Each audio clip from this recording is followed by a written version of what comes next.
Hello friends, welcome to the video covering the topic placenta previa in the antepartum hemorrhage. So antepartum hemorrhage means मैंने आपको abruptio placentae वाले में भी बताया था when the bleeding from the vaginal or into the vaginal genital tract starts before the birth of the baby का delivery होने से पहले अगर आपकी कभी भी ब्लीडिंग हो रही है in the later part of pregnancy, early part of pregnancy अगर हो रही है तो उसे अबॉर्शन कहते हैं. That is not antepartum haemorrhage. तो antepartum haemorrhage after the viability of the baby which is arbitrarily considered around 28 weeks time. तो ये हमारा एंटीपार्टम हेमरेज प्लेसेंटा प्रीविया. अब इसका एक कॉज है. ऑलमोस्ट जो एंटीपार्टम हेमरेज के केसेस आते हैं हमने पिछले वीडियो में देखा था, जो आप प्लेलिस्ट में से देख सकते हैं, उसमें 1/3 cases they belong to placenta previa. आप देखिए कि ऑलमोस्ट इसका जो इंसिडेंस है वो अराउंड 0.1 to 2% इसका इंसिडेंस, 0.1 to 2 इन 1000 प्रेगनेंसीज इसका इंसिडेंस हो सकता है प्लेसेंटा प्रीविया का.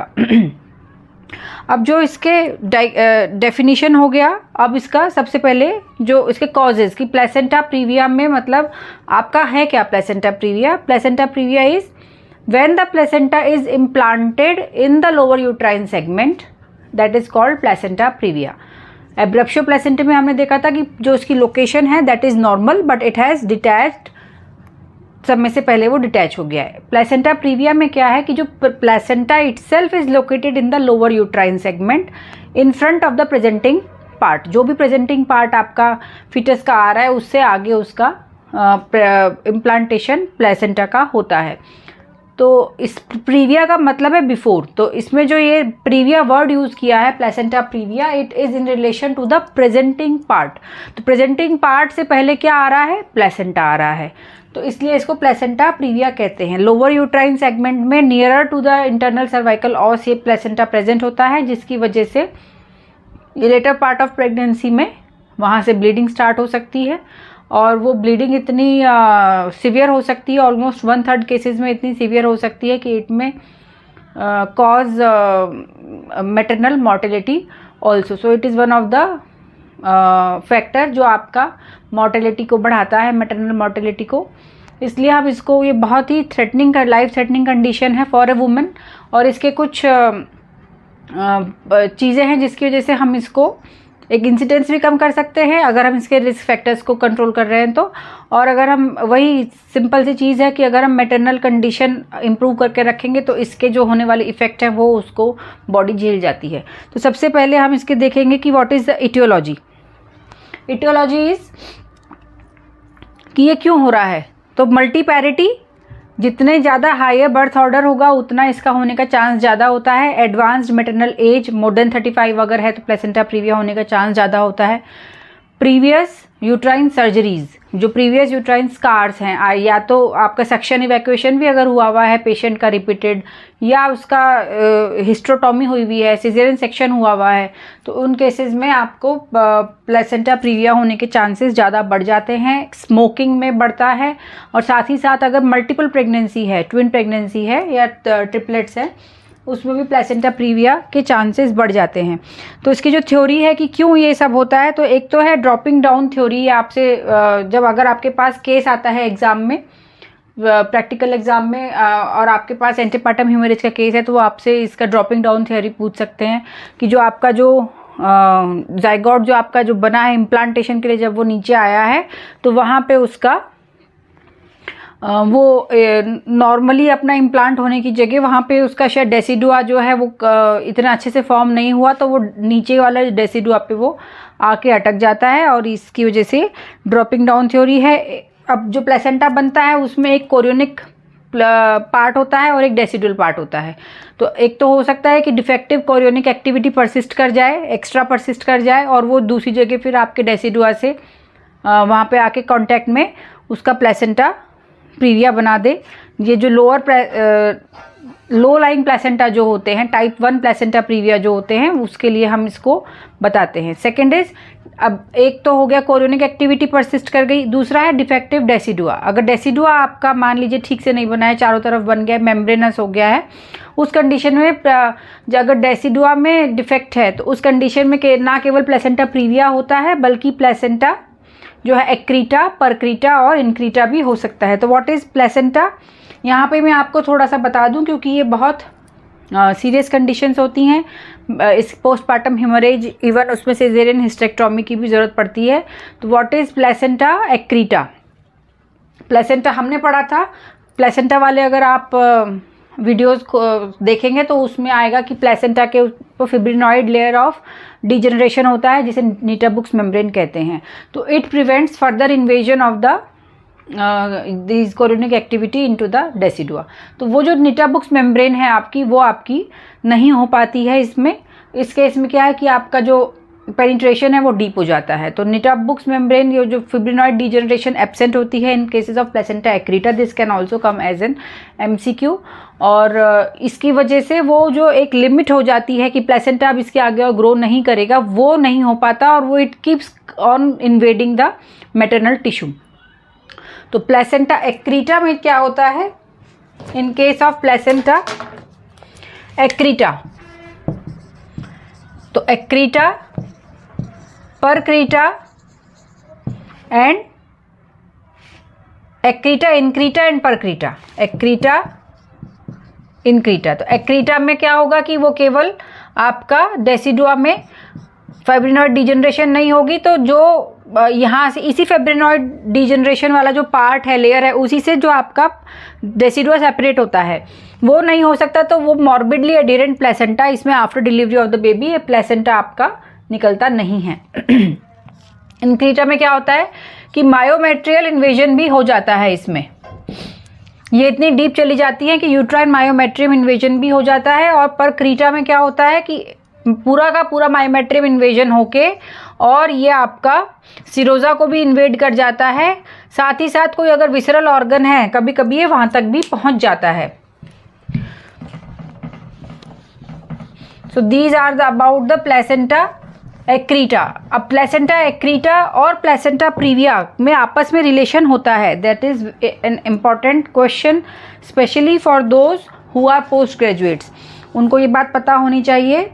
अगर आपका patient is a prior uterine surgery, there is a history of prior uterine surgery either in the form of hysterotomy और caesarean, prior uterine surgery present है, plus उसमें प्लेसेंटा प्रीविया भी है। स्पेशली कौन सा, anterior location is more common of placenta. So prior uterine surgery भी है और उसी केस में प्लेसेंटा प्रीविया भी है। इन सच केसेस अगर एक सर्जरी है उसकी प्रायर सर्जरी, तो प्लेसेंटा एक्रीटा होने का चांस उसका कितना हो जाता है, around 4%। This is accreta is a threatening condition, it may require this caesarean hysterectomy also. तो एक यूट्राइन स्कार है उसके पास और उसके पास प्लेसेंटा प्रीविया भी वो आपके पास आई है, तो आप ये मान के चलें कि ऐसी वुमेन 100 में से 4 को प्लेसेंटा एक्रीटा होगा। और यही अगर आपके मल्टीपल सिजेरियन है, प्रायर सिजेरियन डिलीवरीज है मल्टीपल, एंड तो उसका कितना चांस हो जाता है,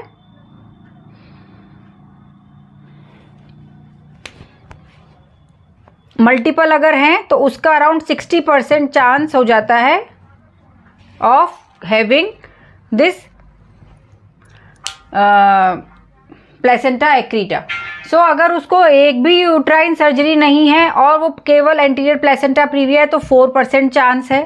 अगर उसको एक यूट्राइन स्कार है तो अराउंड 20 to 25% चांस उसका एक्रीटा का हो जाता है।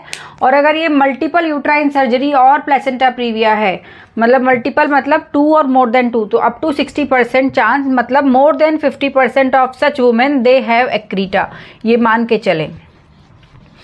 तो आपके पास अगर कोई प्रीवियस 2 सिजेरियन है and she has anterior placenta previa, तो ये मान के चलें कि 50% of the time 50% of the chances that she is placenta accreta. तो this is not a small number. और ये placenta accreta is important because 2/3 of such women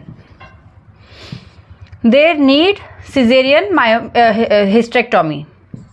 They need cesarean hysterectomy. This part of the topic is specially important for postgraduates. They may be asked in their case viva also.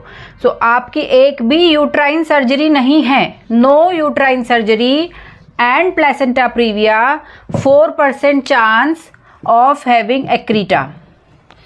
1 uterine surgery and placenta previa, 20 to 25%, almost 1 out of 4 of such women have placenta accreta. And if multiple, yani more than 1 uterine surgery and placenta previa, if she is coming to you with the report, 50 to 60%, almost 60%, more than 50% chance that she is having accreta. And all these accretas, 2 out of 3 women, they have to undergo cesarean myomectomy. So this is a favorite question. Suppose in you have placenta, आपको जो case मिला है वो कौन सा case है? Antepartum haemorrhage का आपको वार्ड में केस मिल गया है, तो mostly that is placenta previa and if she is also caesarean section. तो ये क्वेश्चन आपसे एग्जामिनर ज़रूर पूछेगा, ये बहुत ही, क्योंकि इसका क्लिनिकल इंपॉर्टेंस मैंने आपको बता दिया है कितना है.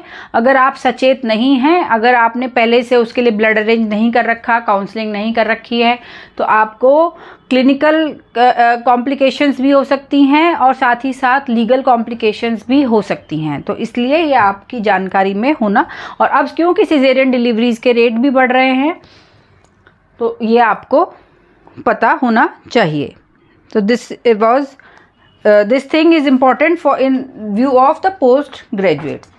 अब ये जो अब इसका प्रीडिस्पोजिंग फैक्टर फॉर प्लेसेंटा प्रीविया, कुछ तो होते ही होंगे भाई, किस वजह से ये प्लेसेंटा जो है वो लोअर यूट्राइन सेगमेंट में जा रहा है. तो इसके predisposing factor are multiparity, higher birth order, age of the mother, जैसे जैसे बढ़ेगी बढ़ता जाएगा. इनके मैं एक एक आपको एग्जाम्पल धीरे धीरे बताती जाऊंगी. थर्ड इज आपका स्मोकिंग,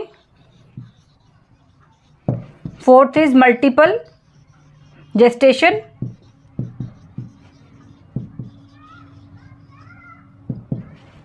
मल्टीपैरिटी में क्यों होता है?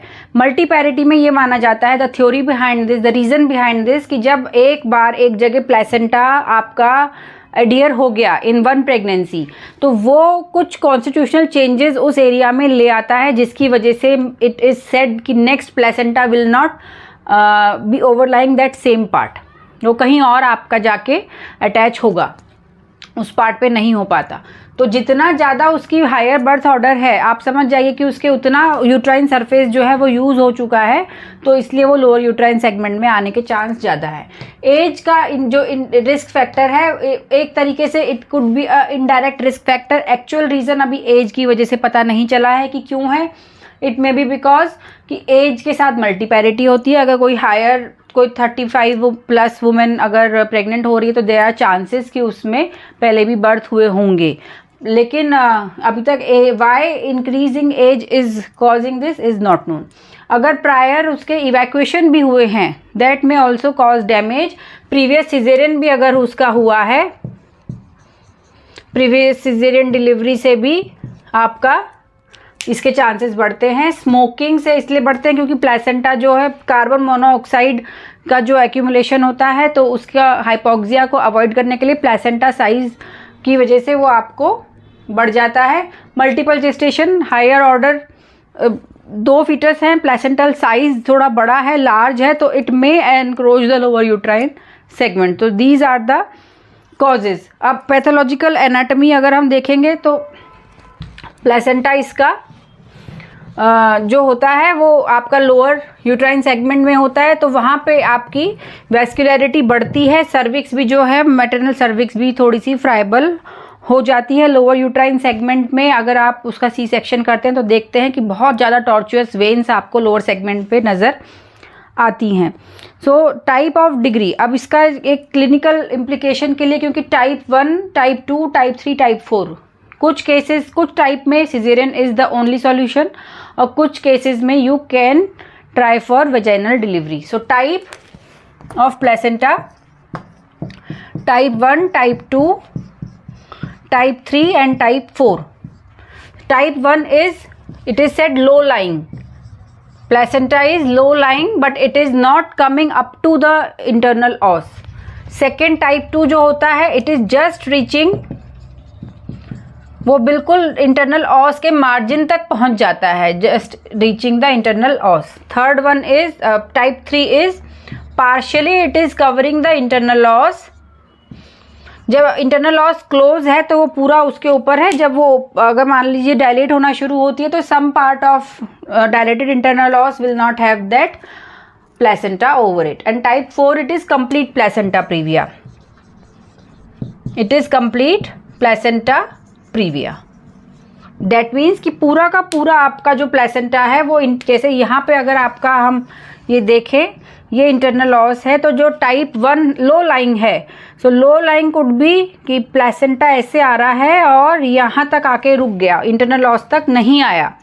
अब जो टाइप 2 है, इट मे बी कि वो आएगा केवल ऑस तक आके रुक जाएगा। एंड टाइप 3 में जो होगा वो आपका इस तरीके से होगा कि जब ये डायलेट होगी तो कुछ पार्ट उसका रह जाएगा। बट टाइप 4 जो होता है, it is completely over the covering the os. So these are the types of placenta previa. इसमें टाइप 1, टाइप 2 को फिर से दो पार्ट में बांटा गया है, टाइप 2 एंटीरियर जहाँ पे एंटीरियर लोकेशन है एंड टाइप 2 पोस्टीरियर जहाँ पे प्लेसेंटा की पोस्टीरियर लोकेशन है। So type 2 posterior placenta praevia is also called dangerous placenta previa.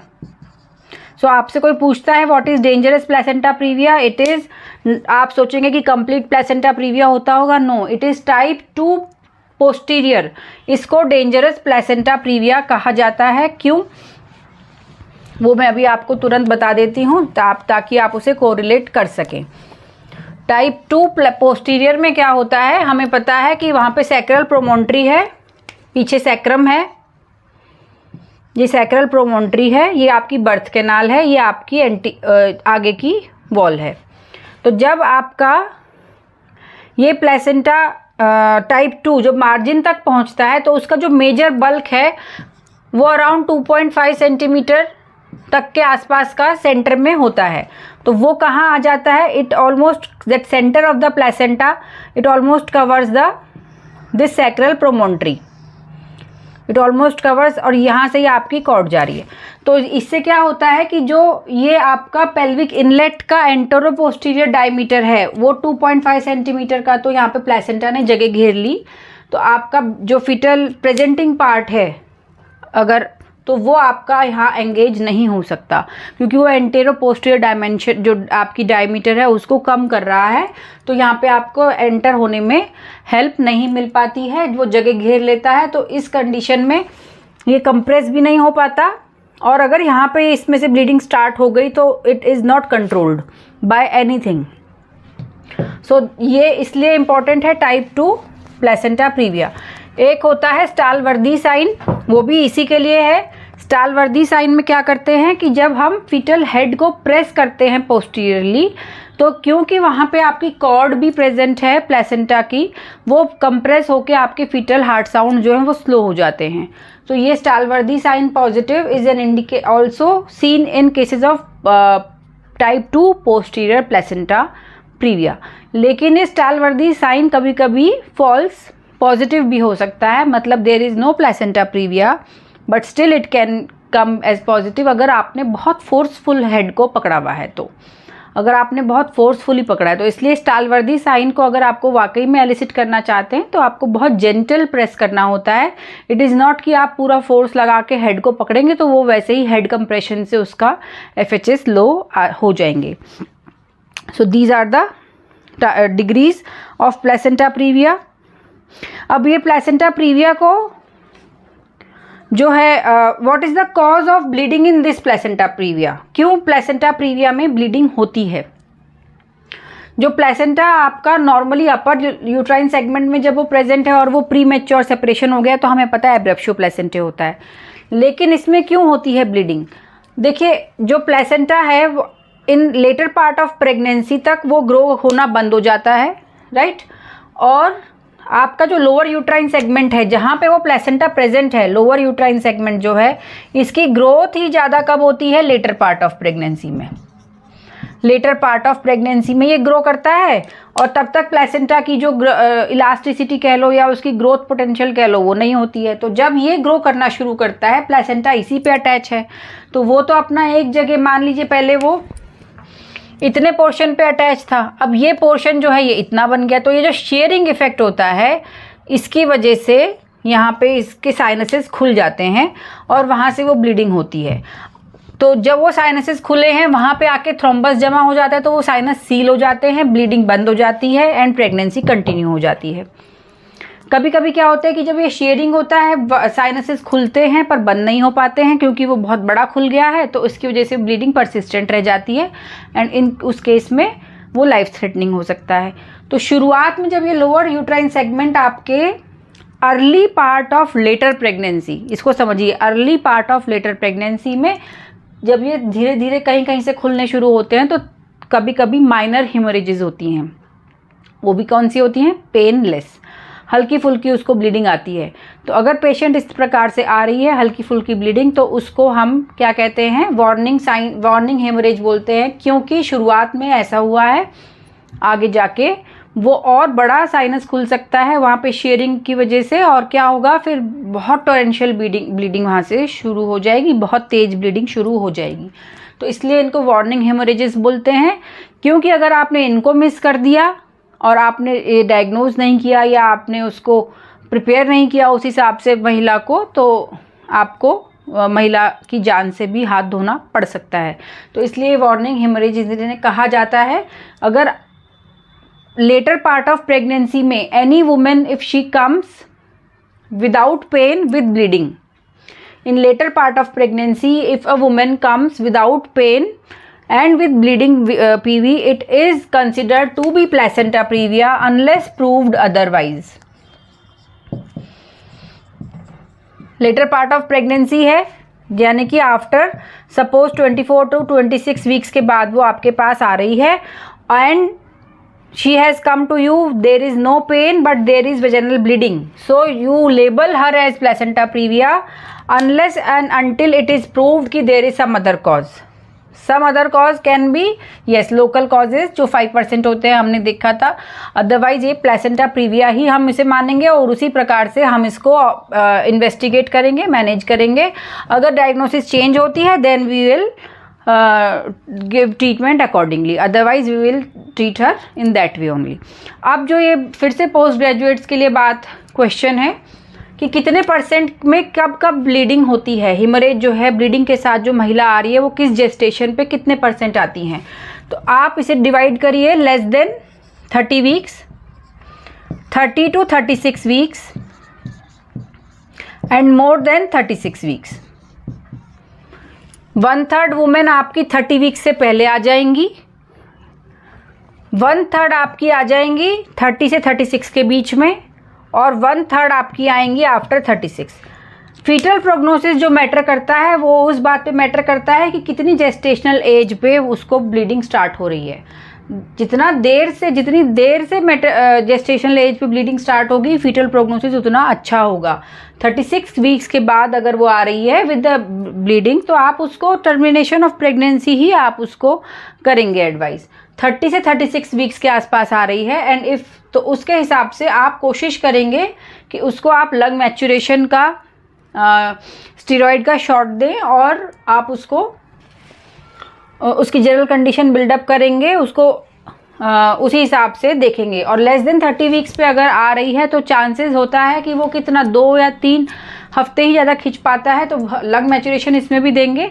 But fetal outcome आपका इसमें पुअरेस्ट होता है, इसमें आपका मॉडरेट होता है और इसमें आपका यूजुअली अगर इतना बहुत ज़्यादा मैटरनल कंडीशन ख़राब नहीं हुई है तो इसमें ओके होता है। तो ये एक फॉर पोस्ट ग्रेजुएट ये can be asked in your viva, this is very important. तो अब अल्ट्रासाउंड हम इसको डायग्नोज कैसे करते हैं? Ultrasound is the treatment diagnosis जो है वो चॉइस की है इसको डायग्नोज करने के लिए। USG is the best thing to diagnose. इसकी भी कुछ लिमिटेशंस होती हैं, और अगर आप क्योंकि ये antepartum haemorrhage later part of pregnancy की डायग्नोसिस है, किसी को भी आप ना अर्ली प्रेगनेंसी के अल्ट्रासाउंड में प्लेसेंटा प्रीविया लेबल मत करिए, अननेसेसरी वो उसकी एंग्जाइटी बढ़ाएगा, वो इधर से उधर परेशान होकर घूमते हैं, वो स्ट्रेस लेवल उनका बहुत बढ़ जाता है। तो इट इज़ बेटर कि आप, अगर आपको लग रहा है कि ये इसका प्लेसेंटा लोअर सेगमेंट में है, तो एक प्लेसेंटल माइग्रेशन नाम की चीज़ होती है। This is a favourite question again, placental migration.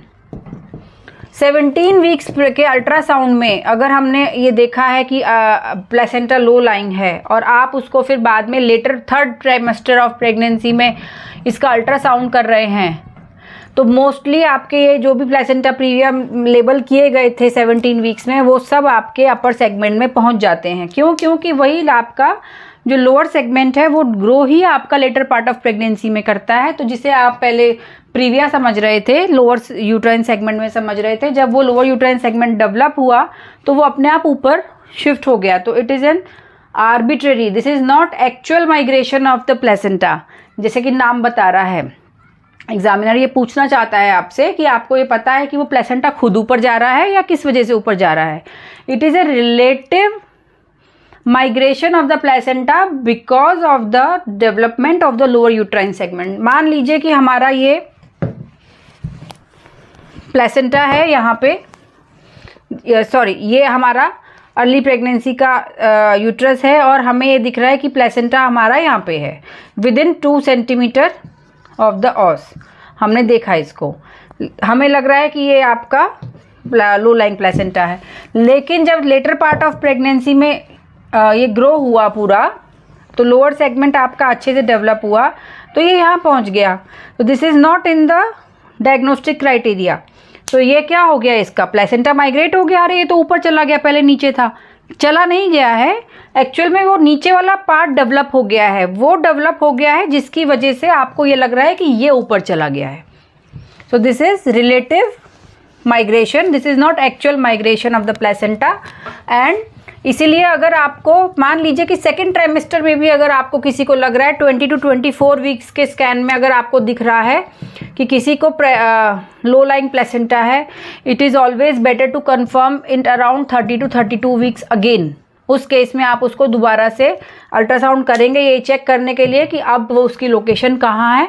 इस केस में भी वो कई बार आपकी जो आपको लग रहा था कि this is placenta previa but it has came out to be normal placenta location। अब जो अगर आपका 17 वीक्स पे if it is giving that 10% of the cases they are having placenta previa, क्योंकि उसका वो लोअर यूट्राइन सेगमेंट डेवलप ही नहीं हुआ होता, तो उस अल्ट्रासाउंड के हिसाब से 10% है प्लेसेंटा प्रीविया।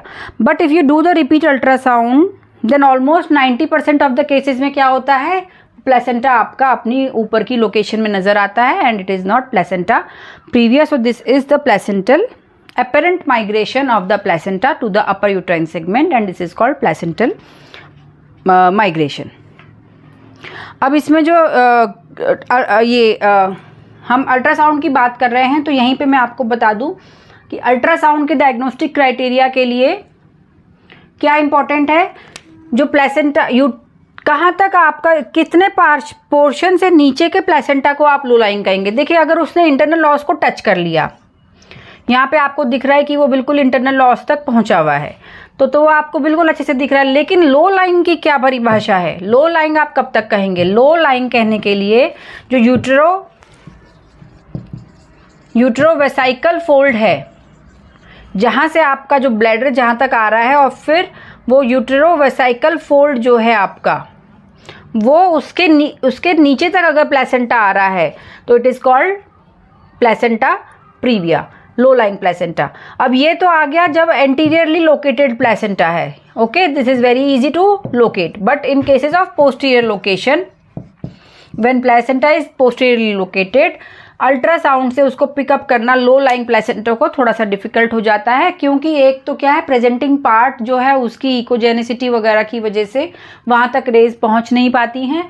दूसरा, जैसे यहाँ पे एंटीरियर तो आपका यूट्रोवेसाइकल फोल्ड एक लाइन है कि भाई इसके नीचे वाले को हम लो लाइंग बोलेंगे। पोस्टीरियरली ऐसा कुछ नहीं होता है।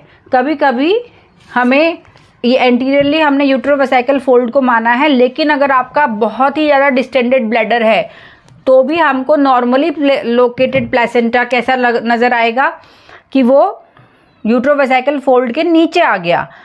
जब बहुत ही ज़्यादा आपका ब्लैडर भरा हुआ है तो हमें नॉर्मली प्लेस्ड भी लगेगा कि ये यूट्रोवेसाइकल फोल्ड के नीचे आ गया, तो हम इसको लो लाइंग लेबल कर सकते हैं। इन सच कंडीशन आप उसको इवैक्यूएट करा के फिर से चेक करिए, उसकी जो 2 सेंटीमीटर अगर वो इंटरनल ऑस के अंदर है तब हम उसको प्लेसेंटा लो लाइंग कहेंगे। सो बहुत ज़्यादा ओवर डिस्टेंडेड ब्लैडर में भी अगर आप अल्ट्रासाउंड करेंगे तो आपको अल्ट्रासाउंड पे false positive low lying placenta मिल सकते हैं।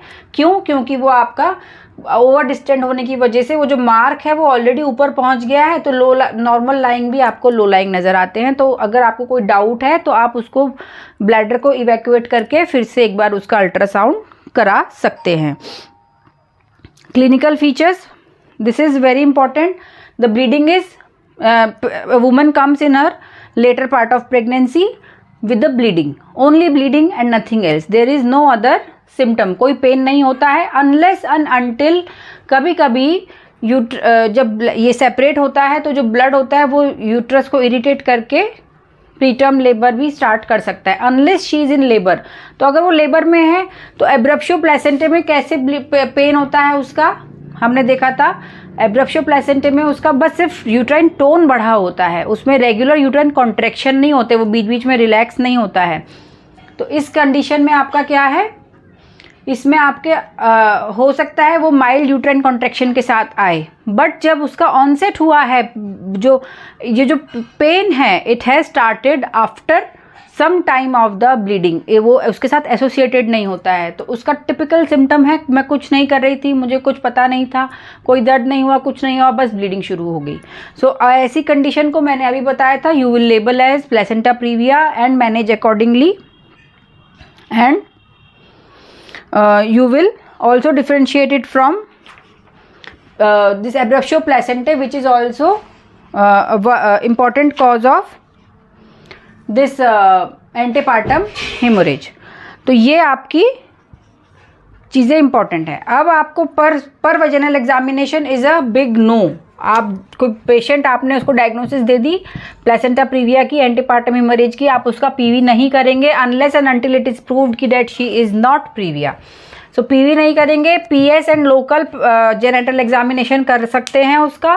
पीएस इसलिए करेंगे क्योंकि आपको लोकल लीजन ढूंढने हैं और उनको अननेसेसरी कभी कभी उसकी वजह से वहाँ पे आप केवल एक लोकल पॉलिप प्रेजेंट है, ब्लीडिंग है, और उसको आप ट्रीट कर देंगे तो आपका बाकी सारा आउटकम अच्छा आ जाता है। तो इसलिए पर स्पेकुलम करेंगे। Per vaginal examination is a big no, always remember, कभी भी भूल से नहीं कह देना है। Confirmation of diagnosis is by ultrasound. Ultrasound में जो हमने फीचर्स देखे क्या कर सकते हैं। अब एक इम्पॉर्टेंट पार्ट जो फिर पोस्ट ग्रेजुएट्स के लिए मैं यहाँ पे बताना चाह रही हूँ, अल्ट्रासाउंड में ऐसे कौन से फीचर होते हैं जो कि आपको नज़र आए तो आपको ये ध्यान रखना है कि ये प्लेसेंटा एक्रीटा हो सकता है। इसमें जो एक इकोल्यूसेंट लेयर होती है अल्ट्रासाउंड के बेस में, जहाँ पे आपका प्लेसेंटा जो है मायोमेट्रियम उस डेसिडुआ के साथ होता है, तो वहाँ पे एक इकोल्यूसेंट लेयर होती है, एक पतली सी, बहुत पतली सी लेयर होती है इकोल्यूसेंट, थोड़ी ब्लैकिश होगी, वो ब्लैकिश टाइप की होती है दोनों के जंक्शन के बीच में। ये इकोल्यूसेंट लेयर जो है ये एब्सेंट होती है, तो आपके दिमाग में आ जाना चाहिए, सोनोलॉजिस्ट के दिमाग में आना चाहिए कि this can be placenta accreta. तो यानी कि वहाँ पे जो फिब्रिनॉइड डिजेनरेशन वाली लेयर है वो एब्सेंट है। साथ ही साथ अगर आप उसमें डॉपलर लगा रहे हैं तो जो आपके मायोमेट्रियम में भी आपको बहुत ज़्यादा वेस्कुलरिटी नज़र आएगी। उस सरफेस पे बड़ी बड़ी लेक्स ऑफ ब्लड आपको नज़र आएंगे। तो ये एक इकोल्यूसेंट लेयर जो होती है वो गायब होती है अल्ट्रासाउंड पे, अगर ये ऐसा है। अगर प्रीवियस सिजेरियन डिलीवरी है, अगर वो प्लेसेंटा प्रीविया है, तो आप जानते हैं कि ऑलमोस्ट 25% चांस है शी में है एक्रीटा। सो आप सोनोलॉजिस्ट से बात करिए कि सर आप प्लीज़ इसको ध्यान दीजिएगा कि इसमें एक्रीटा के साइंस हैं या नहीं हैं, एक चीज़। दूसरी चीज़, MRI से भी हम डायग्नोज कर सकते हैं, but that is of not of choice, क्योंकि उसमें क्या होगा, उसमें एक तो वो बहुत कॉस्टली होता है, हर जगह इजीली अवेलेबल नहीं होता है, और अल्ट्रासाउंड से हमारी डायग्नोसिस इजी हो जाती है। तो इसलिए हमें although MRI can diagnose, but it is not the diagnostic modality of choice. So ये these are the things. Clinically हमने आपको शुरू में मान ही लिया है कि ये प्लेसेंटा प्रीविया है, बाकी अल्ट्रासाउंड से हम उसको कन्फर्म कर लेते हैं। तो दिस इज़ अबाउट अल्ट्रासाउंड कौन कौन से कर सकते हैं। एक क्वेश्चन आता है, बड़ा अच्छा क्वेश्चन है कि भाई PV एग्जामिनेशन को तो हम मना करते हैं और TVS जो है वो कहते हैं कि वो हम कर सकते हैं। Why so? Because PV examination में हम फिंगर डालते हैं और हम सर्विक्स को भी मैनिपुलेट करते हैं, है ना, वो हमें नहीं करना है। TVS को हम जब इंसर्ट करते हैं तो हमें वो बहुत अंदर तक नहीं डालना है, उससे आपका जो एरिया ऑफ विजुअलाइजेशन है वो बहुत नज़दीक आ जाता है और वहाँ से आपको इंटरनल लॉस और वो जो लोकेशन ऑफ प्लेसेंटा है वो ईजी नज़र आ जाती है। आपको ट्रांसवेजिनल प्रोब इतना अंदर डालेंगे जिससे कि वो सर्विक्स तक ना पहुँचे, सर्विक्स तक ना पहुँचे। हमें पता है सर्विक्स तक कितनी दूरी में पहुँचता है, तो हम उसी हिसाब से गार्ड करके हम उसको प्रोब को अंदर डालते हैं। ट्रांसपेरिनियम भी हम कर सकते हैं to apply it on the perineum, then that is also easily accepted by the patient. So this is the about clinical condition. Now coming to differential diagnosis of this placenta previa. Differential diagnosis वही है, आपके antepartum haemorrhage के क्या क्या causes थे। एक placenta previa, abruptio placentae and local causes. तो abruptio local causes के लिए PS में वो क्लियर हो जाता है कि दिस इज लोकल कॉज। अब एब्रप्शो प्लेसेंटे और प्लेसेंटा प्रीविया में क्लिनिकली अगर हम देखते हैं तो प्लेसेंटा प्रीविया में पेनलेस ब्लीडिंग है, एब्रप्शन में क्या होता है, पेनफुल ब्लीडिंग होती है। आप और ये तो इसका क्लिनिकली जो वो प्रेजेंट कर रही है। अल्ट्रासाउंड में आपको पता चल जाएगा लोकेशन, अगर उसकी नॉर्मल सेगमेंट में है, तो अपर सेगमेंट में है तो that is abruption, lower segment में है तो दिस इज़ प्रीविया। फिर साथ ही साथ उसका जो कलर ऑफ ब्लड है, it is fresh in placenta previa and it is dark, थोड़ा सा डार्क हो जाता है in case of abruption. Clinical condition अगर हम पेशेंट की एसेस करेंगे तो क्या आएगा कि जो जनरल कंडीशन है it is corresponding to the amount of bleeding that is she is saying. Abruption में रिवील्ड में ऐसा होता है, बट कंसील्ड में it is out of proportion. Height of uterus अगर है तो it is corresponding in case of placenta previa. Height of uterus corresponding नहीं होता है in case of concealed placenta abruption में, उसमें थोड़ा सा ज़्यादा होता है। यूट्राइन टोन बड़ी होती है इन केस ऑफ एब्रप्शन, और प्लेसेंटा प्रीविया में uterus is easily relaxed. Placenta previa में क्योंकि आपका लोअर यूट्राइन सेगमेंट में क्या है, आपके लोअर यूट्राइन सेगमेंट में क्या प्रेजेंट है, प्लेसेंटा प्रेजेंट है, तो इसलिए प्रेजेंटिंग पार्ट आ नहीं सकता, तो माल प्रेजेंटेशन के चांसेस प्लेसेंटा प्रीविया में ज़्यादा होते हैं as compare to antepartum hemorrhage. Other associated condition antepartum hemorrhage में almost 30 to 50% are associated with the pre eclampsia और hypertensive disorders of pregnancy. Placenta previa में ऐसा नहीं है। ऐसा भी नहीं है कि भाई इसमें आपको हाइपरटेंशन मिलेगा ही नहीं। इट इज़ प्लेसेंटा प्रीविया में जैसे जो नॉर्मल प्रेगनेंसी में जितना हो सकता है केवल वो उसी हिसाब से मिलता है। साथ ही साथ प्लेसेंटा प्रीविया में अगर आपकी ट्विन प्रेगनेंसी है और उसमें आप एक अंदाज़ा लगा सकते हैं कि because this is a twin pregnancy, बड़ा प्लेसेंटा है तो it could be previa.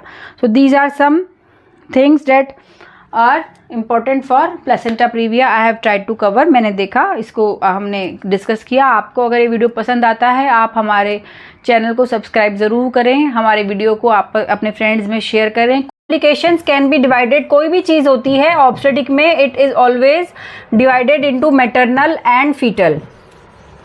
So maternal complications क्या होती हैं, फीटल कॉम्प्लिकेशंस क्या होती हैं। तो सबसे पहले हम मैटरनल कॉम्प्लिकेशंस के बारे में पढ़ेंगे। मैटरनल कॉम्प्लिकेशंस भी हम डिवाइड कर सकते हैं during pregnancy, during labour and post labour. So during pregnancy, during labour and post labour, इसको अगर हम इस तरीके से याद रखते हैं तो हम जब वो पेशेंट हमारे पास में प्लेसेंटा प्रीविया की आई है ड्यूरिंग प्रेगनेंसी, तो वी हैव टू कलेक्ट कि उसको क्या क्या कॉम्प्लिकेशन हो सकते हैं, we have to keep in mind, and उसी हिसाब से हम अपना अलर्ट रहते हैं ताकि वो कॉम्प्लिकेशन को होने से हम या तो रोक सकें, और अगर हम रोक नहीं पा रहे हैं तो कम से कम हम उसके हज़ार्ड्स को मिनिमाइज कर सके। ड्यूरिंग लेबर हमें किस बात में विजिलेंट रहना पड़ता है, और पोस्ट लेबर हमें इस चीज़ में क्या मिस नहीं करना है। तो we have to find out कि उसमें वो कॉम्प्लिकेशन हो रही है या नहीं हो रही है। तो सबसे पहला ड्यूरिंग लेबर, अगर मान लीजिए वो she is not in labour and she has come to you with only bleeding PV. हमने देखा था प्लेसेंटा प्रीविया में जो ब्लीडिंग होती है वो पेनलेस होती है, विदाउट एनी कॉज होती है, कोई प्रेसिपिटेटिंग फैक्टर नहीं होता है, and it is fresh blood, so it is painless. Most of important is it is painless, there is no associated pain unless and until वो लेबर में ही उस समय चली जाए, तो उसमें हम यूट्राइन कॉन्ट्रैक्शंस को फील कर सकते हैं। Otherwise she will come to you with relax uterus and history of bleeding PV. तो इसमें हम एंटीपार्टम हिमोरेज क्योंकि नाम है, तो इस ड्यूरिंग प्रेगनेंसी उसको अगर ब्लीडिंग एक्सेसिव हो गई है तो उसको वो शॉक में भी जा सकती है, एंड शॉक के जो इनहेरेंट उसके कॉम्प्लिकेशंस होते हैं वो हो सकते हैं। तो ये इस जो इसकी शॉक में जाने की इतना हिमोरेज हो रहा है कि वो शॉक में जा रही है, उसको हम कैसे प्रिवेंट कर सकते हैं।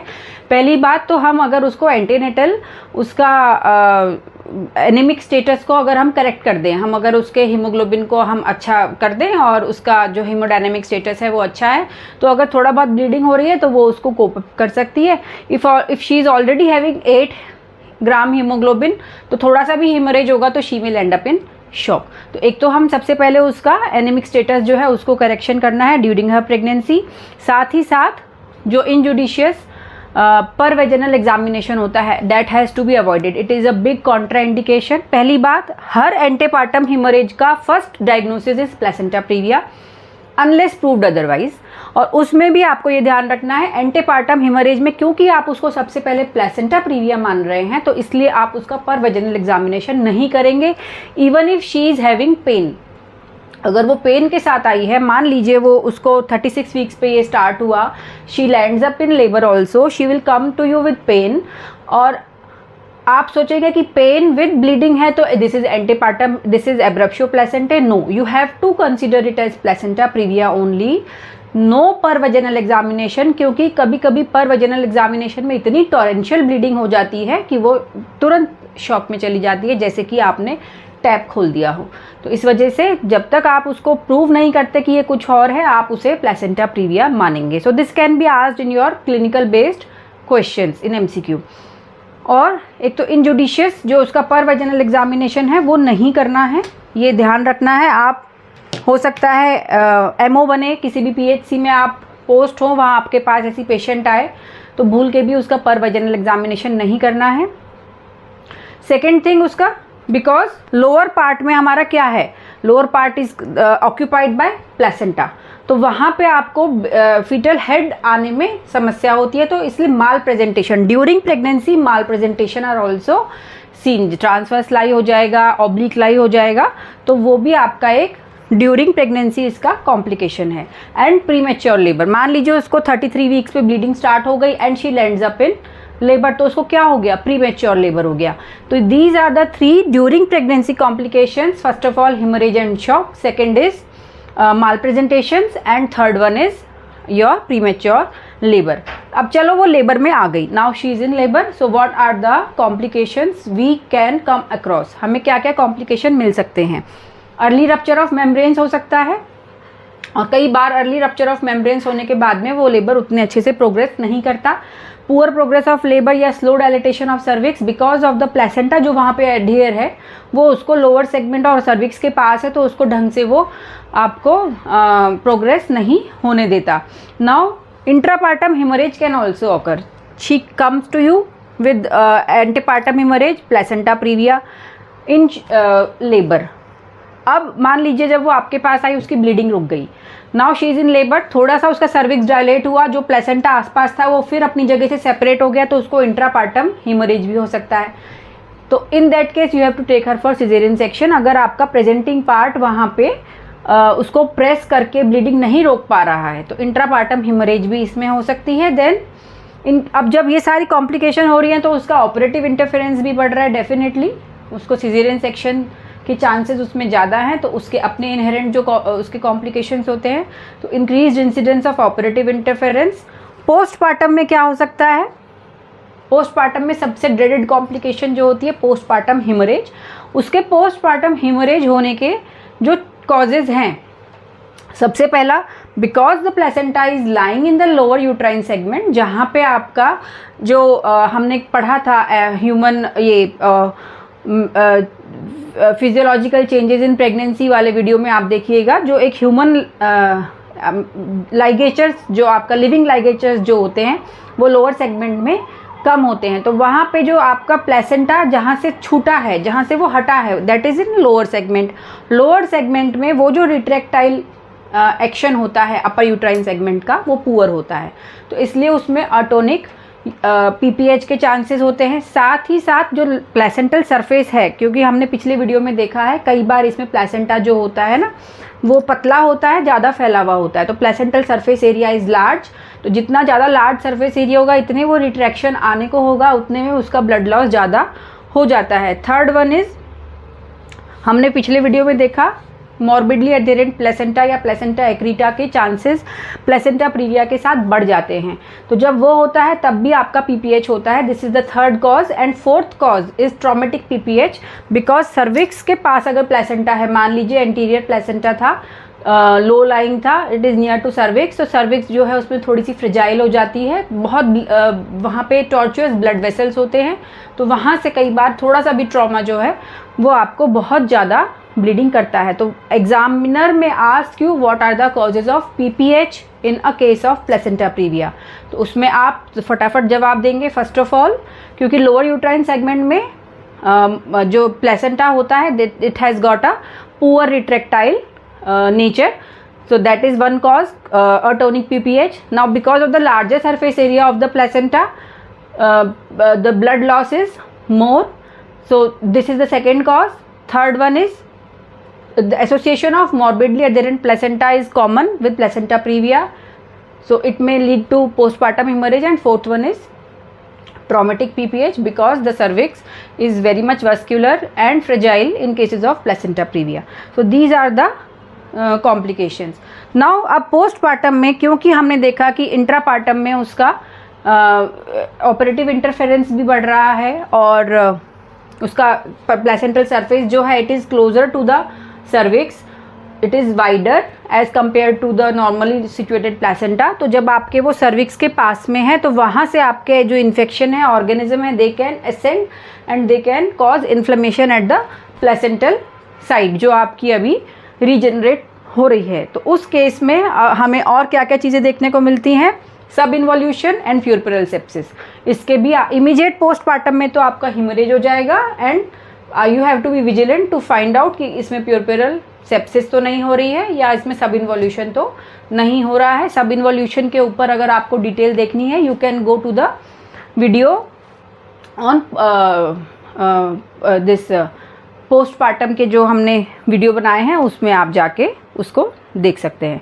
सो रिटेन प्लेसेंटा भी हो सकता है, तो उसके अपने आपको फिर प्लेसेंटा सेपरेट करना पड़ता है, जीए में पेशेंट को ओटी में लेना पड़ता है, तो उसके फिर बाद में वही आपके सेप्सिस एंड सब इन्वॉल्यूशन का ये एक कॉज है। So these are the maternal complication. Now coming to foetal complication. Foetal complication can have low birth weight, LBW low birth weight baby होते हैं। लो बर्थ वेट होने का कारण दो हो सकते हैं। This can again be asked in your question either in MCQ और इन योर वाइवा कि लो बर्थ वेट बेबी क्यों होते हैं प्लेसेंटा प्रीविया में। आप तुरंत जवाब दे देंगे because of preterm, but you will miss this IUGR। Why IUGR is happening in placenta previa? Suppose आपको प्लेसेंटा इतना अटैच है, थोड़ा सा वो यहाँ से शेयर हुआ, हट गया, ब्लीडिंग थोड़ी सी हुई, रुक गई, उसके बाद फिर थोड़ा सा हुआ, फिर वो रुक गया, उसकी प्रेगनेंसी कंटिन्यू हो गई, फिर थोड़ा सा हुआ, फिर रुक गया, तो इतना जो पोर्शन है over a period of time it is dead. तो उसको प्लेसेंटल सरफेस कितना बचा, इतना चाहिए, कितना था, पूरा। सो ये जो आपकी बीच बीच में रिकरेंट थोड़ी थोड़ी सी ब्लीडिंग होती है, इससे क्या होता है, आपका जो placenta supplying to the baby जो है वो इनसफिशिएंट हो जाता है, there is a intrauterine growth restriction. तो these are the causes of low birth weight, preterm and also IUGR। Why IUGR occurs, I have just told you. अगर ये समझ में नहीं आया है, you can ask in by going in comment box. Asphyxia during delivery, asphyxia हो सकता है आपका, मान लीजिए इंट्रापार्टम हिमोरेज हुई, अभी हमने देखा था कि जो एंटीपार्टम ड्यूरिंग लेबर कॉम्प्लिकेशन में इंट्रापार्टम हिमोरेज अगर मान लीजिए वो स्टार्ट हो जाती है, तो उस केस में आपका बेबी एस्फिक्सिएट हो सकता है। साथ ही साथ जब आप सिजेरियन करते हैं और एंटीरियरली लोकेटेड प्लेसेंटा होता है, तो you have to many a times cut through the placenta and then you have to deliver the baby. उस कंडीशन में भी बेबी एक्सैंग्यूनेट हो सकता है, उसको एस्फिक्सिया भी हो सकता है। नाउ इंट्रायूट्राइन डेथ, अगर बहुत ज़्यादा ब्लीडिंग अगर उसको हो रही है, तो आपको उसमें women will come in the state of shock and baby will be IUD। तो ये आपका फोर्थ है। बर्थ इंजरीज, क्योंकि कई बार आपको जब आप सिजेरियन कर रहे हैं, बेबी को कट करके निकाल रहे हैं, प्लेसेंटा को कट करके निकाल रहे हैं, या ड्यूरिंग डिलीवरी अगर आप हो रहा है वहाँ पे, क्योंकि आपको स्पेस कम होता है, तो there can be birth injuries। and one important thing, congenital malformation, they are 3 times more common in placenta previa. Whether it is a cause or it is an effect is still debated, but because we know कि जो placenta previa होता है वो कई बार उसमें आपके membranous और थोड़ा बड़ा placenta होता है, तो मे बी कि जो आपका जाइगोट बना है उसी में कुछ जेनेटिक आपकी कमी है, जिसकी वजह से वो प्लेसेंटा प्रीविया भी हो रहा है और उसमें कंजेनिटल एनामली भी हो रही है। But congenital anomalies they are commonly 3 times common in placenta previa. ये आपको एक MCQ है, क्योंकि क्वेश्चन में ये पूछा जा सकता है कि व्हाट आर द चांसेस, तो उसमें कई बार हम याद नहीं रख पाते हैं कि हम सोचते हैं प्लेसेंटा प्रीविया में कंजेनिटल एनामली क्यों होगी, लेकिन उसमें 3 times मोर एसोसिएशन है, ये आपको याद रखना है। It may be a cause और it may be a effect, it is still debated. Now what is the prognosis. अगर हम प्रोग्नोसिस की बात करते हैं, तो जो हमने कॉम्प्लिकेशंस देखी हैं उसी के हिसाब से हम प्रोग्नोसिस के बारे में भी बात कर सकते हैं। सबसे पहला प्रोग्नोसिस, अगर हम पास्ट डाटा देखें, 20, 30, 40 साल पुराना डाटा देखें और अब का डाटा देखें, तो जो maternal prognosis has improved over a period of time as compare to the foetal prognosis. Maternal prognosis में इम्प्रूवमेंट हुआ है। क्यों हुआ है? एक तो हम एनीमिया का करेक्शन करते हैं, ठीक है। Second is because of this ultrasound we can diagnose placenta previa even before the first warning hemorrhage occurs. Now what is warning hemorrhage?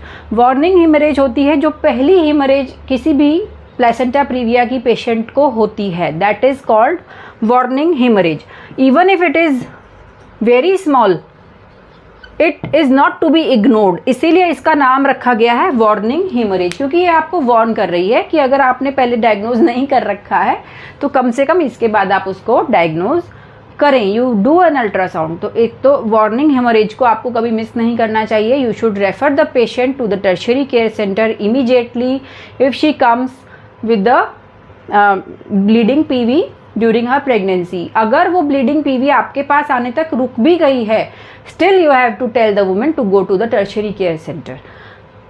और क्या, जो ब्लड ट्रांसफ्यूजन की जो फैसिलिटीज़ हैं उससे इम्प्रूवमेंट हुआ है, तो इसलिए मैटरनल जो प्रोग्नोसिस है that has improved. I told U hospital deliveries में 1 to 5% is the maternal mortality. 1 is considered low, 5 is considered very high. तो जिस कंडीशन में वुमेन आपके पास आ रही है उस कंडीशन पे भी डिपेंड करता है। तो it is the responsibility of the doctor in the periphery जो पोस्टेड है, आप में से बहुत डॉक्टर जो बनेंगे वो मेडिकल ऑफिसर बनेंगे, you will be posted in the peripheries, peripheral area, PHCs, तो वहाँ पे आपको इस कंडीशन को मिस नहीं करना है. If she comes with the warning haemorrhage, you explain them the condition and you send the woman to the tertiary care center for admission even if the bleeding has stopped. अब fetal complication जो mortality और morbidity है, maternal में cause of mortality is hemorrhage and shock. So this is a question that can be asked. Placenta previa में cause of maternal mortality is hemorrhage and shock. Poor condition होगी, उसका 7-8 haemoglobin होगा, she will end up with small amount of bleeding in shock. अगर आपने उसका 11-12 के करीब haemoglobin कर रखा है, उसको उतनी ही ब्लीडिंग में जिसमें वो पहले शॉक में जा रही है, she will be able to कि उसको वो झेल सकती है. तो ये आपको ध्यान रखना है. Improving the maternal condition during antenatal period is very important and explain the women and give the oral iron to them. Now foetal complications जो हैं वो क्या हो सकती हैं. Prognosis is relatively poor. जो पेरिनेटल mortality है in such cases is around 10 to 25%. so this is very high as compared to the maternal. और हमने अभी आपको बताया था हमेशा ऑब्स्टेटिक में maternal outcome is more important as compare to foetal. जैसे अगर मान लीजिए preterm labour, preterm time है उसका, she is at around 28 weeks and comes with you severe bleeding, so you will take her for caesarean section even if you are aware कि आपका baby को हम salvage नहीं कर पाएंगे, तब भी हम उसको सिजेरियन लेंगे क्योंकि हमें मदर की जान को पहले प्राथमिकता देनी है. तो ये चीज़ इसलिए fetal perinatal mortality is higher as compare to maternal mortality. अब causes of fetal perinatal mortality जो है, एक तो प्रीमेच्योरिटी है क्योंकि this can happen, this bleeding can happen at any of the gestational age. How much is कितना हो रही है उस हिसाब से you have to plan for the maternal outcome. दूसरा एस्फिक्सिया, अभी मैंने आपको बताया था कि बिकॉज आपका इंट्रापार्टम भी प्लेसेंटा सेपरेट हो सकता है, उस दौरान एस्फिक्सिया होके baby can die. And congenital malformation, because congenital malformation is 3 times more commonly seen in women with placenta previa. So these are the 3 causes of perinatal mortality in case of placenta previa. Now what is the management? सबसे पहली बात, हमें हर women को जो bleeding बोल के आ रही है during her pregnancy, later part of pregnancy, उसको हमें प्लेसेंटा प्रीविया मानना है एंड उसको हमें हॉस्पिटलाइज करना है even if there is no active bleeding when she reach the hospital. So you have to admit there is a very limited role of outpatient treatment in cases of placenta previa. क्योंकि warning haemorrhage जो हुई है भले ही वो small हुई हो, लेकिन इसका मतलब ये है कि in a near future she can have torrential bleeding. How much she will bleed, at what time she will bleed, this is not at all predictable by anyone. So इसीलिए हम उसको हॉस्पिटलाइज करते हैं. If she is in stable condition, we go for conservative treatment. If she is in exsanguinated condition or poor condition or she has already entered labor, then we have to go for active management. So ये जो दो, and if she has come to you at a PHC, आपके पास PHC पे अगर वो आती है तो आप उसको हायर सेंटर रेफ़र करेंगे for maternal as well as foetal outcome, क्योंकि फीटल में प्री मेच्योरिटी होती है, वहाँ पे अच्छी NICU फैसिलिटी होती है. एंड मैटरनल इसलिए क्योंकि आपका जो है वो उसको एक तो ब्लड ट्रांसफ्यूजन फैसिलिटी मिलती है एंड प्रॉपर उसका जो ट्रीटमेंट है राउंड द क्लॉक ऑपरेटिव अगर चाहिए तो दैट इज़ अवेलेबल. आप उसको कैसे रेफ़र करेंगे? Suppose she comes to you with the bleeding, तो आप उसको ऐसे ही भेज देंगे कि चलो जाओ चले जाओ, नहीं. You have to establish an IV line and start either RL or NS and then you will be sending her to hospital. So this is important. Now admission to hospital, उसके बाद जो आपका treatment on admission, immediate attention, जो भी हम कोई, जैसे हमने एब्रप्शो में पढ़ा था, हम क्या करेंगे, उसको 2 IV लाइन लगाएंगे, साथ ही साथ हम उसका सैंपल लेंगे फॉर उसका हीमोग्लोबिन कितना है उसके लिए, बाकी उसके इन्वेस्टिगेशन भेजेंगे biochemistry and also for cross match. तो क्रॉस मैच उसका तुरंत ऑन एडमिशन ही हमको करके रखना है। और हम क्या करेंगे, उसका जनरल एब्डोमिनल पाल्पेशन जेंटली करेंगे, ये देखने के लिए कि लाई क्या है, उसके फीटल हार्ट साउंड्स हैं कि नहीं है, और इज शी इन लेबर और not, and what not to be done per vaginal examination. This is I am telling you repeatedly because this is a very common mistake which may cause a woman her life. So repeated I am telling you कि per vaginal examination in a case of antepartum hemorrhage is not to be done unless and until उसका आपको placenta previa has been ruled out. सो आपके पास मान लीजिए अनबुक्ड women आई है, she is not carrying her ultrasound, she comes to you at around 35 weeks with pain and bleeding, don't confuse it with abruptio placentae, consider it her placenta previa. आपके पास उसका कोई ultrasound नहीं है, she is in labour because she is so that's why she is having pain, but don't confuse it with abruptio placentae and do a PV examination. This is a big no. Always keep in your mind it is a big no. Now what next? अब जो आपके पास वो आई है उसका treatment किन बातों पे depend करता है? फर्स्ट ऑफ ऑल कि उसका ड्यूरेशन ऑफ प्रेगनेंसी क्या है, what is her duration of pregnancy, then what is her condition, how is she, and what is the fetal condition. इन बातों पे उसका ट्रीटमेंट डिसाइड करता है। कैसे, अभी मैं बताती हूँ। हमारे पास एब्रप्शन में तो हमने देखा था कि जो कंजर्वेटिव ट्रीटमेंट अपने आप ही फॉलो हो जाता है in cases of retrograde placenta abruption, placental abruption, लेकिन इसमें हम प्लेसेंटा प्रीविया में दो टाइप की ट्रीटमेंट हैं। वन इज़ कंजर्वेटिव, इसका नाम है मैकेफी एंड जॉनसन रेजिम, और दूसरा है active management.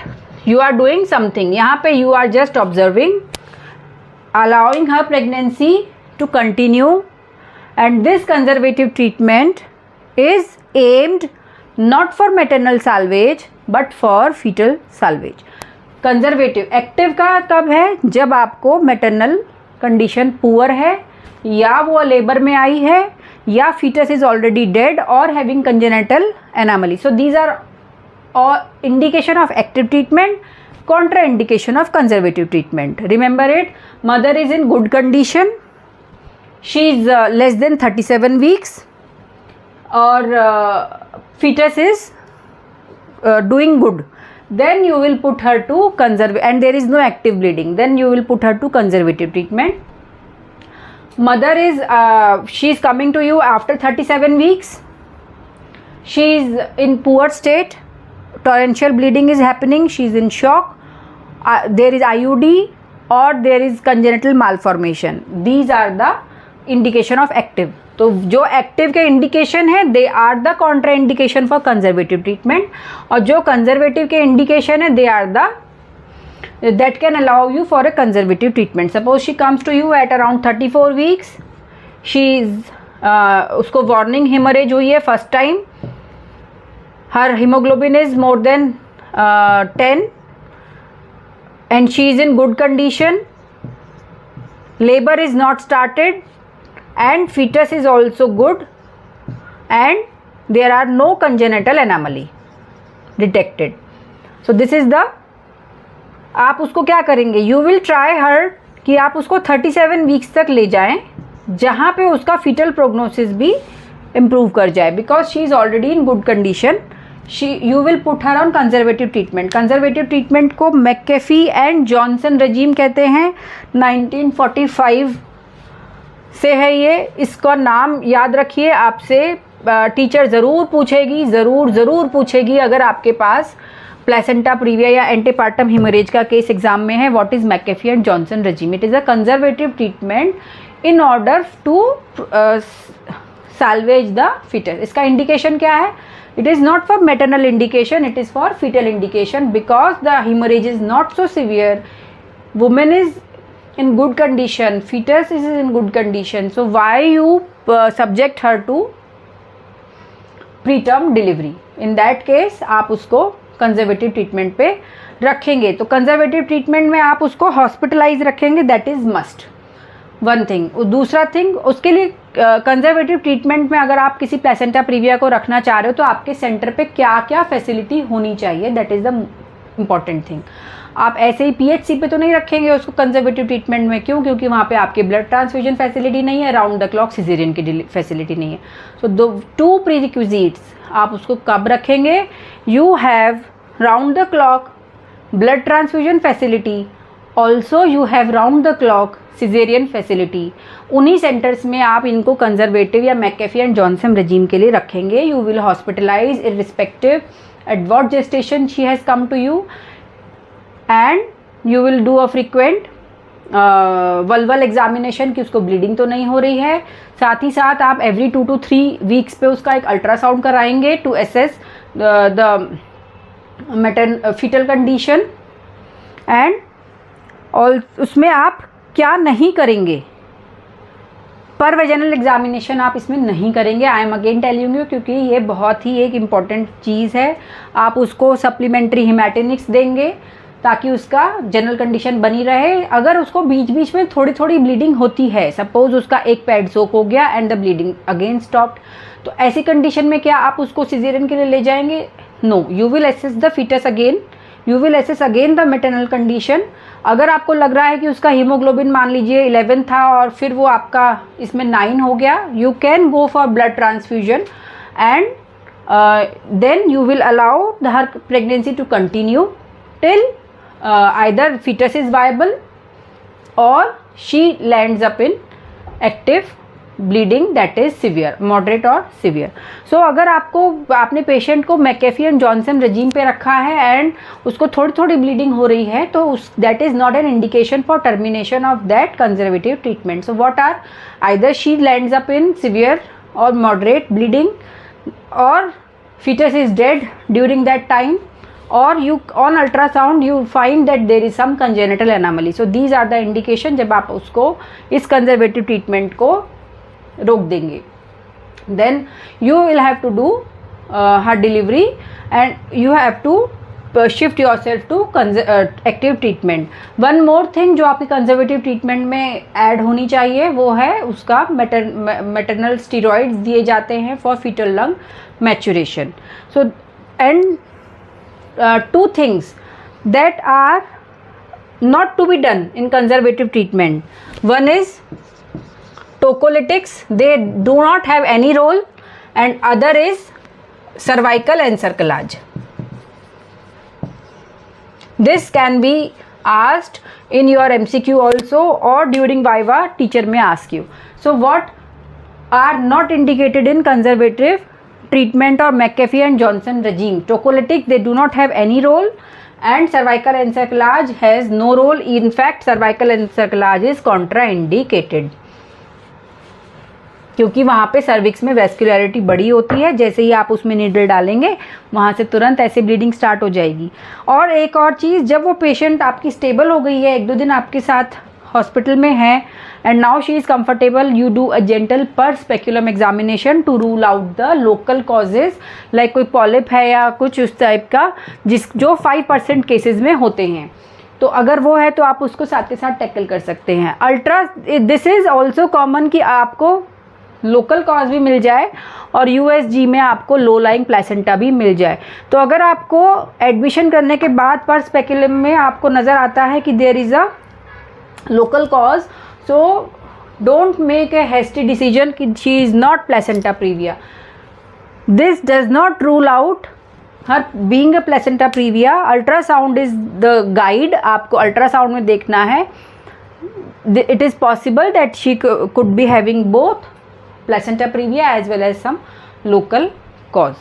So these are the things. Definitive treatment you can हमने देखा था डेंजरस प्लेसेंटा प्रीविया. वो क्या होता है? टाइप 2 पोस्टीरियर को हम डेंजरस कहते हैं उसको.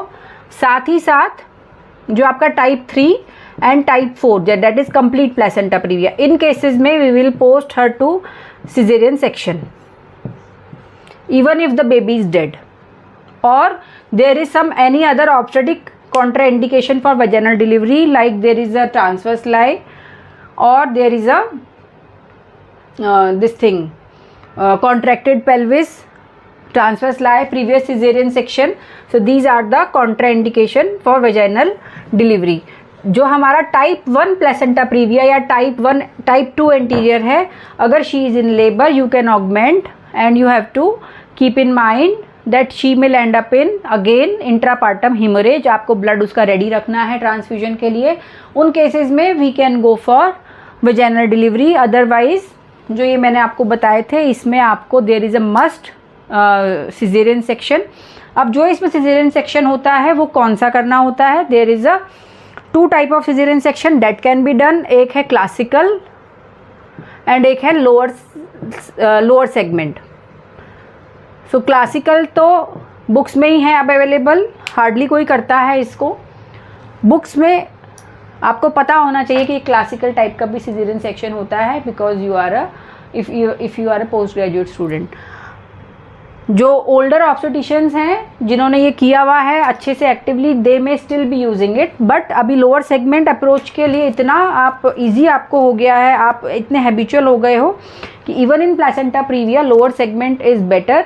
बट आपको उसमें क्या सावधानी रखनी है? सबसे पहली बात, वो भी आपका डिपेंड करता है. बुक्स में आपको ये कहा जाता है, एग्ज़ाम जो ओल्डर एग्जामिनर्स हैं दे ऑल्सो सजेस्ट कि आपको इंफ्रा अम्बिलिकल लॉन्जिट्यूडनल इंसिजन लेना है. But some obstetricians they are well versed with the transverse incision, lower abdominal transverse incision. So it is the choice of the surgeon. और साथ ही साथ इसमें क्या आपको बहुत क्विक होना है. So senior obstetrician has to do it, senior anaesthetist has to do it, should be present. Anaesthesia कौन सा देंगे? स्पाइनल एनेस्थीसिया या जिसे हम रीजनल एनेस्थीसिया कहते हैं वो आप नहीं देंगे. उसमें आपको मैनेज करना मुश्किल हो जाता है इन केस कि there is occurring some bleeding. So spinal देने के बाद हाइपोटेंशन होती है. इस केस में ऑलरेडी हाइपोटेंशन है तो इसलिए इसमें जनरल एनेस्थीसिया दिया जाता है. एक तो क्योंकि वो बहुत क्विक होता है इंड्यूस करना, साथ ही साथ you can manage any of the thing that is occurring because of the haemorrhage. So इसलिए रीजनल एनेस्थीसिया इसमें नहीं देते हैं. आपका अगर एंटीरियरली लोकेटेड प्लेसेंटा है you have to either cut through the placenta और you first cut the uterine wall, फिर आप प्लेसेंटा से जाएंगे अंदर और आप मेम्ब्रेन्स तक पहुंच के वहाँ से फिर आप कट करके और बेबी को निकालेंगे. सो दोनों ही कंडीशन में बेबी का जो एक्सेंग्यूनेट हो जाता है और उसको आपको तुरंत कॉर्ड क्लैम्प करनी है ताकि और ब्लीडिंग ना हो. और बेबी का आपको हीमोग्लोबिन CBC ज़रूर सेंड करना चाहिए एंड इफ़ रिक्वायर्ड बेबी को भी ट्रांसफ्यूजन देने की ज़रूरत होती है, वो पीडियाट्रिशियन का काम होता है. So you have to inform that I am taking this placenta praevia for caesarean. आप आ जाइए और बेबी को आप हैंडल करेंगे, मदर को मैं हैंडल करूँगा.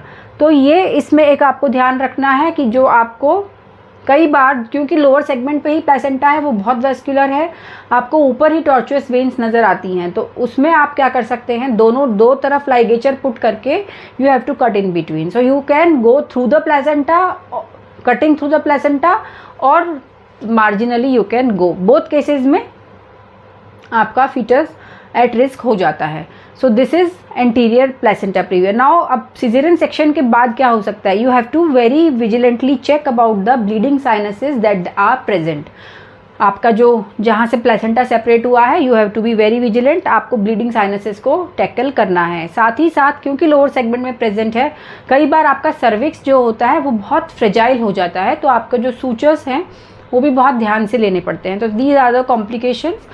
अगर आपकी ब्लीडिंग नहीं रुक रही है you can do the packing which you have to remove after 48 hours. So these are the things for placenta praevia. आपसे अगर कोई पूछेगा कि क्लासिकल सिजेरियन सेक्शन का क्या एडवांटेज है, तो आप बताएंगे कि first of all you are not going through the placenta. So baby का जो आउटकम है it is better.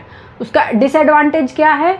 Because you can not directly visualise the bleeding sinuses at the placental site. So उनका जो वहाँ से अगर ब्लीडिंग हो रही है तो उसको टैकल करना आपका मुश्किल हो जाता है. So these are the things that you should be aware about in a case of placenta praevia which comes under antepartum haemorrhage. ये आपको जो भी मैंने बताया है इसमें से कुछ ना कुछ आपको ज़रूर आपके वाइवा में एमसीक्यू में पूछा ज़रूर जाएगा। मैकेफी जॉनसन रेजीम इसमें इंपॉर्टेंट होती है। What are the contra indication, what are the indication when you will terminate this, ये बहुत इंपॉर्टेंट है। और साथ ही साथ आपका प्लेसेंटोग्राफी इसमें इंपॉर्टेंट है, और आपके जो भी complication and classical and lower segment का जो हमारा अप्रोच है वो इम्पॉर्टेंट है। So these are the things that are commonly asked in your viva exam also in a case of placenta previa, specially for post graduates also. So आप अगर ये कुछ बेसिक्स बताते हैं तभी आपका वाइवा फिर अगले लेवल पे जाता है। सो ये वीडियो आपको अगर पसंद आया है तो लाइक ज़रूर करिए, चैनल को सब्सक्राइब ज़रूर करिए और अपने फ्रेंड्स में शेयर ज़रूर करिए। थैंक